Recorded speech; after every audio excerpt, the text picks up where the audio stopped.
Hello and welcome to Meet the Members. I'm your host, Pete Braley, here at the First Congregational Church of Fairhaven. I have two guests with me today. And I've been meaning to get these folks in here, and I'm so happy we could finally work it out. With me today is Peg Rogers and her daughter, Pam Kuechler. Welcome. Thank you. Thank you. Great to have you here. And Glad to be here. Glad we didn't have a snowstorm. we were originally going to do this, I think, the week before the blizzard. Yeah. And then I thought, Ice. There was ice and snow, and Yeah, my balance is not great some days, so I was like, no, we're going to wait till the thaw and then travel, and things got crazy, but welcome. My first question, Peg, is how long have you been coming here? I mean, you've always been here as long as I've been here, and I've been here 30-some-odd years. Ever since I got married. Yeah. I grew up in Framingham, along with the Burrs and Marion Parrington. We all went to the same church. In Framingham? Yeah. We did. Wow. Yeah, and when I got married, that's when I moved to Fairhaven. How did you and John meet? A friend that I was going to school with from Fairhaven said, I got somebody I want you to meet. And she was married. She says, we're going to have you over for dinner some night. And that's how it happened. And was that in Framingham or here? No, that was here. So did you move here and then meet John? No. He made many trips to Framingham. Many trips to Framingham. And my mother would always say, we'd go out to eat, usually, or go doing something, bowling or anything. Mm-hmm. She says, why don't you stay here this night? I said, we already have plans. We were going to the Wayside Inn for dinner, and then across the street to the old mill to get engaged. we knew what we were doing. So you knew about the engagement? He didn't surprise you? I knew it was going to happen. Okay. I didn't know about the ring or anything. Right. And then what brought you to the First Congregational Church? Was John always a member? No, he was not. No. Oh, well, we moved down here, and I guess when his mother took him to church, she would take him to the Unitarian church because his father was busy at the dairy all the time. I said, I don't really think I want to go. Let's try the Congregational Church. And we've been there ever since. Wow. Any idea when that was? What year that was? So they got married in 1966. Okay. So it was probably sometime within that year. Yeah. Oh, wow. So you've seen a lot go on here, right? Yeah. Different ministers. Yeah. I often talk, I was talking with, I know Laura Chandler I talked to about this, but maybe you can comment, Pam, about, this used to be really, we still do many things, but this used to be a hopping place, right? Yes, Dances, it was. youth Very groups. much. Dances, youth group. Friday nights at the Congo used to be dances, kids' dances. My dad would be one of the chaperones and be the one that opened up the church. And we actually had a band that were guys from the high school. So a couple of people I'm sure you know, Kenny Montigny. Oh, yeah. So he and a few other guys, Jeff Carrero, who was Ann Carrero's husband from town, and Chris Gonzalez. They were a band called Royalty, and they would play on Friday nights. Once a month, I think we used to do that. Oh, wow. Yeah, so, it was a pretty regular thing for a couple of years. And youth group was very active when I was a teenager, yeah. You were a school teacher, right? Did you always teach at the Rogers School? No. Oh, I taught in Framingham for 2 or 3 years before I got married. Okay. And then my first teaching job here was in Mattapoise at first grade. And then I had to leave. That was when you had to leave if you were pregnant. But then they were doing some testing, so they called me to come back so I could do the test, so I did. We couldn't have a pregnant teacher back in No. the day. What grade did you teach at Rogers? Because I think I was a guest reader there a time or two. Did you work with the younger children, like second grade? No, kindergarten, first grade. Oh, nice. She started at East Fairhaven was your first. Yeah, you got hired by Bernie Roderick, who was our neighbor across the street. Yeah. Okay. He was the principal there. So I went over and talked to him. I'm ready to go back to teach. Oh, you have to go talk to Mr. Harriman. So I did. And Mr. Harriman says, oh, what are you going to do if your kids are sick? My mother-in-law's going to take care of it. Okay, you got the job. Oh, can you believe that? Yeah, and it's funny because my sister and I stayed at Bernie's house. His daughter was a good friend of mine. Okay.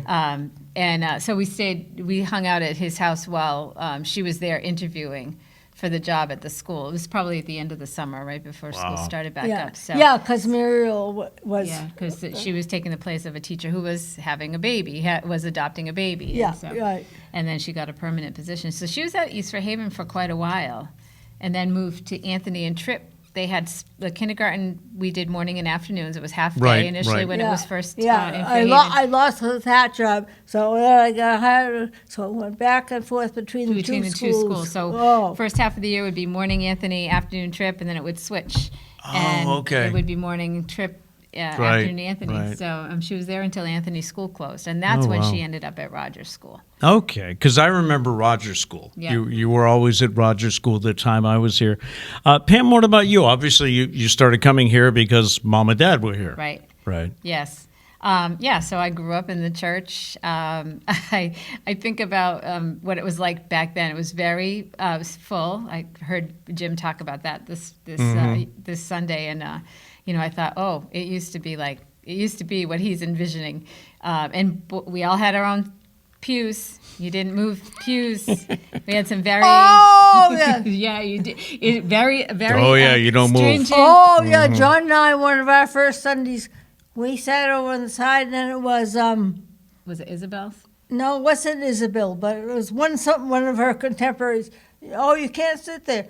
Oh, I guess we better move. yeah. So it was very particular, and there were a lot of very it was just the way it was, and it was very it was very much what you would think of in the 70s. 60s and 70s. I remember Christmas and Easter. You came early. Yes, to get a just so you could get a seat. So you could get a seat. Right. Yeah. So I grew up with a lot of folks who I'm friends with were here as kids too, and went through Sunday school. Sunday school was very busy. Downstairs where we have our thrift shop now, we had the dividers, and there would be a class in each section for each grade level, and then you didn't take communion until you got confirmed. That was a hard and fast rule. Yes. I remember when Betty suggested it, and I thought, wait a minute, they're not supposed to do that until they get confirmed. And I'm like, I sound like Isabel Corson right now. Back in my day. Back in the day. Yeah. So I grew up, and I did confirmation and all of that. And then it was what typically happens. You go away to school, and you don't go to church necessarily, except when you come home. And even when we first got married, I didn't come very often. Once I had Alex, I started to come again, and I actually used to be in the nursery all the time. Jean Arbeck had 2 little ones. Yes. I had little ones. There were some other people that had little ones, so we would spend. They have the little thing in the nursery, so you could hear the speaker. The speaker, right. yeah. Right. So you could hear the service, and we'd be down there playing with the kids and listening to the service. Yeah.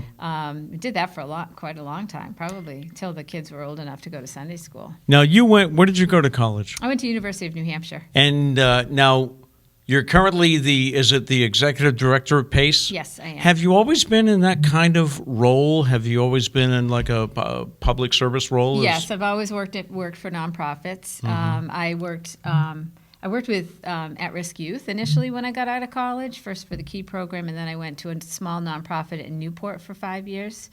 Then I got the opportunity to run the Human Services Mall at Hayden McFadden School. Okay. The principal there was Brad Weaver, who's my parents' good friend and our neighbor. So the job came open, and he reached out to me. And I had a 5-month-old at home, and the travel was getting to be a little much. So I was like, "Ooh, this would be a good opportunity." So I started. That shifted me into focusing on early childhood. And I actually kind of moved my way up through the organization, became the program director of the program that oversaw that, doing the child care vouchers and doing family engagement activities. And then, budget issues, things changed. I got laid off in 2011, decided I needed to find a job that let me kind of do stuff with the kids. And it actually was the same time. It was the year my mom had her aneurysm. Right. So it kind of tracked because I was able to help with her wow. when she first came home. My layoff date was July 1st. She came home from rehab like July 6th or something like that. Yeah, So I was able to just spend the summer sort of helping my dad and her get acclimated again. And of course, you were on the school board. I was on the school committee at that School time, committee. yeah. So And now, because you have so much free time, you're running for the select board. I took a break. I retired from the school committee. Proudly say that that's probably the only job I'll ever retire from 3 years ago. And it's a difficult time in our country, and it translates down into our town. And I'm just seeing how the divisiveness really hinders us our ability to move forward. And I think that's one of the skills that I had on the school committee that I feel like would track over to the select board. So Right. I'm really hoping to try to help us to put some of those things aside, do what we're supposed to do, follow the rules, make sure we're transparent, and kind of help us to move forward. You mentioned your mom's aneurysm. It's been 15 years, right, since your health took a turn. Yeah. So the official diagnosis, it was a brain aneurysm? She had a subarachnoid aneurysm, which is when, it bursts, but the blood just covers your whole brain. And I know, we're in church. We're all Yeah. members of the church, and, we read about the miracles.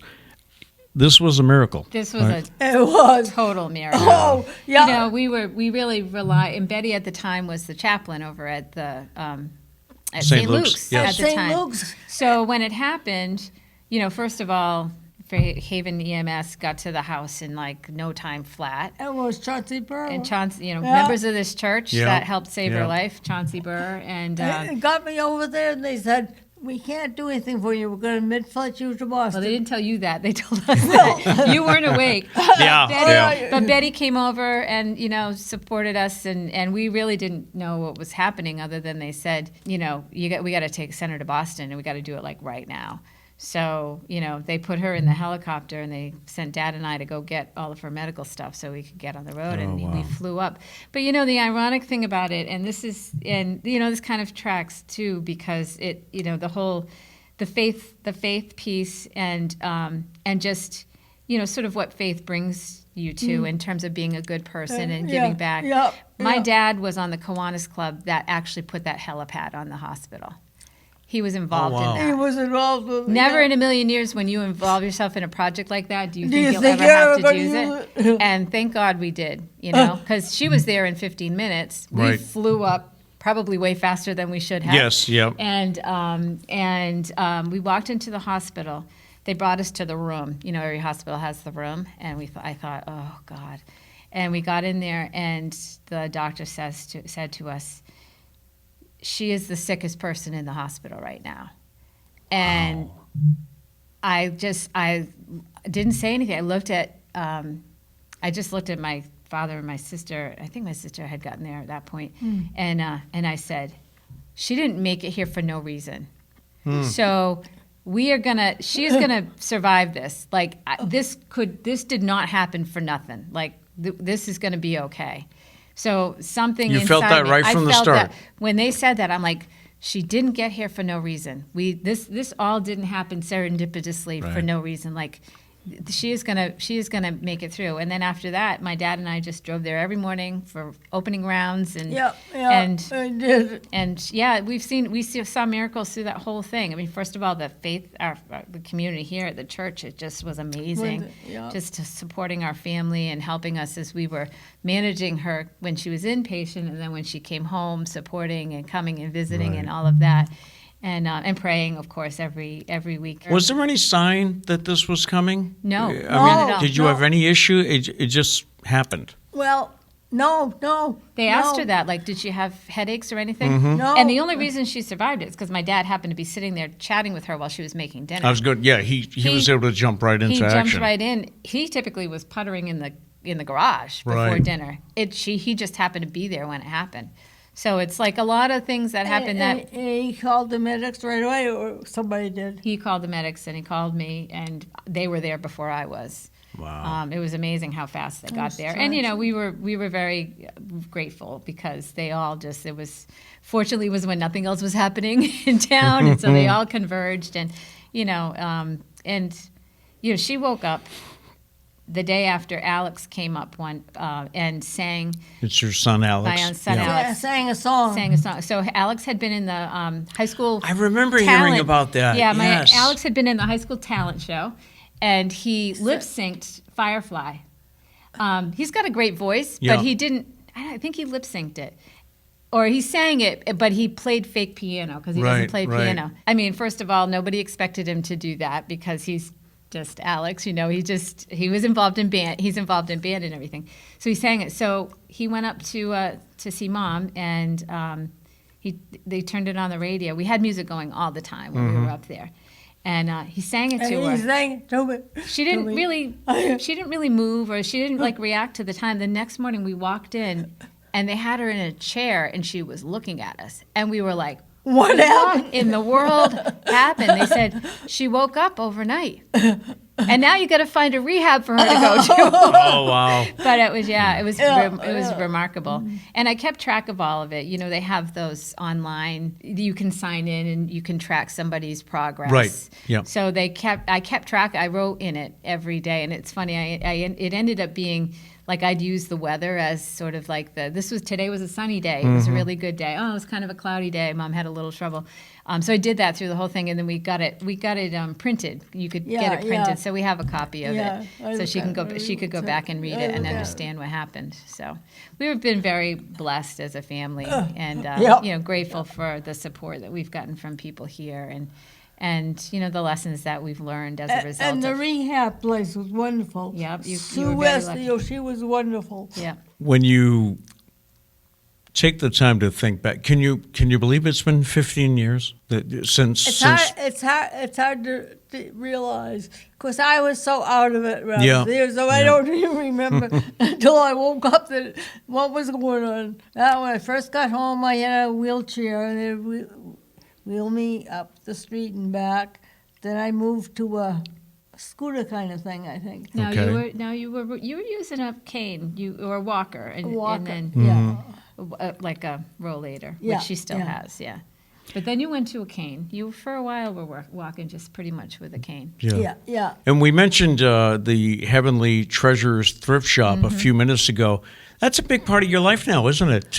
I've worked down there almost from its beginning. Selected seconds. It was selected seconds. Yes. Seconds. Yeah. Just What is it about that family down there, right? I mean, Wednesday and Saturday, the Heavenly Treasures thrift store is open, but it's more than just, selling stuff. And we're very close, and we have people that come in that unburden their troubles and talk about it, everything. We do. Yeah. They find a job for everyone. Yeah. And I think that's the beauty of it. And there's quite a few ladies that just are sitting and helping with the bagging or greeting people because that's what they are able to do. Right, And then the others who have other skills that they bring into the table. It's a wonderful community of people that. And the times you had to close because of the snow this winter, you must have missed seeing everybody. Yeah. And beauty of the thing, we have 1, 2. Oh, the people that work there? There aren't members of the church. Oh, right. There's about 4 of them. Yeah. One of the things I ask everybody on this program is why do you come to the First Congregational Church, and why would you recommend it to someone? If someone's thinking, I need a church, or they just moved here, what is it about this place that just means something to you? Well, I think everybody's friendly. Anybody's looking for a place where you could have like a family atmosphere, I think. Yeah. Pam, what would you say? I think for me, part of it is just you're familiar with your church, and it feels familiar, and I think the ideals of the church really match sort of what I believe in and sort of what I do in my life. The inclusiveness, the willingness to interpret faith and religion in such a way that I believe it should be, and that is that everybody is a person of God. Everybody is here for a reason. Everybody deserves to be treated the same way. There should not be restrictions on what you are and aren't able to be a part of. And I think that we here try very hard to exemplify Do that. Yep. And I think that I would say to someone who was looking for a church, if you're looking for a place that is open and willing to allow you to, sort of take in information and or interpret it in your own way and sort of hear a broad way of looking at different things through sermons and things like that, this would be the kind of place for you. We don't tell people they can't be here because they're one way or another, Right. or they look one way or another, and I think that's the beauty of it. I mean, I think about people like Virginia, who's a stalwart participant and has been, and we found a job for her. Everybody has a place. Yep. Everybody has something that they contribute, and I think everybody's given the opportunity for how much and how little. I mean, even our choir, if you can make it one week, Yeah. great. If you can't, yeah. fine. I have to salute. Well, I have to salute you and your sister for all of the love and support and the extra effort that you've had to give your mom over the past 15 years. And I have to salute you for showing up just about every Sunday morning and singing in the choir. Yeah, it's another place that she's able to come back to, and that was part of the rehab too. Mm-hmm. One of the greatest things, though, was I sold my house. Pam and Doug had added on. I paid for a lot of it. Added on to their house. Oh, yeah. And we have a common room. Then I have a little sitting room. I have 2 bedrooms and a nice bathroom with a wonderful walk-in shower. That's part of the whole thing. That's the best thing of the whole. And I can't let you go without recognizing that you're about to become a Grammy, and you're going to be a great Grammy. I know. Yep. Allie is doing August. August 16th, right around the time that your next grandchild That's is right. due. That's right. Yep. Yeah. Very excited. First baby in the family for in a long time. So we're very, very excited about that. And took her about a week she kept saying, I can't believe I'm going to be a great grandmother. I can't believe I'm going to be a great grandmother. And she continues on with, I can't believe, I won't say your name. I won't say your age. Since I can't believe I'm going to be 85. Oh my gosh. So Thank you both so much for coming in. Glad we finally got a chance to do this. yes, thank you for doing it. Thank you. Thank you. That'll do it for this edition of Meet the Members. Until next time, I'm Pete Braley. Take care.